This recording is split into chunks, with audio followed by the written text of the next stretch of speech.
अरे का सखी, अरे का रे दौड़ हो, का बोलिया, काहे हाफतिया?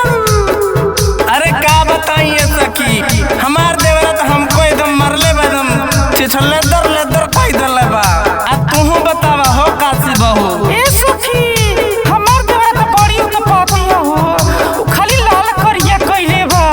कहो देख मोनू आई गइले, रंग लेके आइल बा, ढारे आइल बा।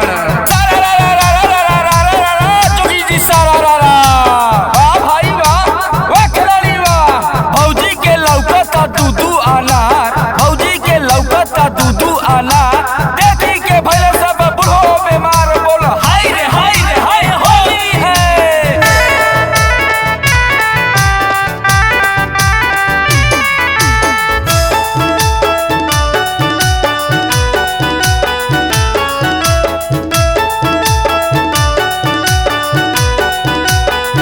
देवरा भइल बा दीवाना ए दादा, देवरा भइल बा दीवाना, देवरा भइल बा दीवाना ए दादा, देवरा भइल बा दीवाना, देवरा भइल बा दीवाना, देवरा भइल बा दीवाना ए दादा, होलिया में खोजे खजाना।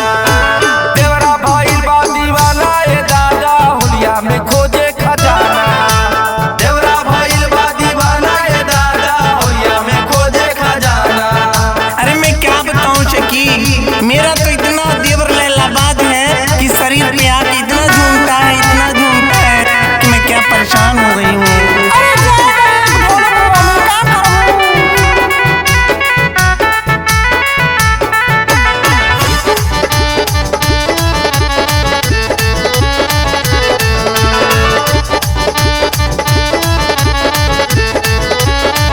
कन्नो से आवे बदन धके झूमे, लाजो शरम नाही गलियों के चूमे, गलियों के चूमे हो, गलियों के चूमे, गलियों के चूमे हो, गलियों के चूमे। कन्नो से आवे बदन धके झूमे, लाजो शरम नाही गलियों के चूमे। मांगेला घरई में खाना, मांगेला घरई में खाना, ये दादा देवरा भइल बा दीवाना, देवरा भइल बा दीवाना, ये दादा होलिया में खोजे खजाना।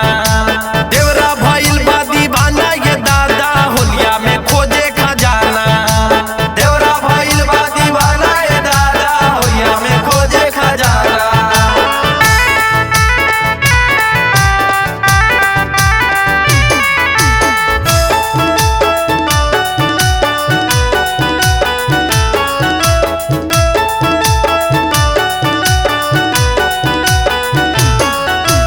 कहेला भौजी हो गलिया पची कौन, चढ़ते फागुनवा में लागेलु नीमन, लागेलु नीमन हो, लागेलु नीमन, लागेलु नीमन हो, लागेलु नीमन। कहेला भौजी हो गलिया पची कौन, चढ़ते फागुनवा में लागे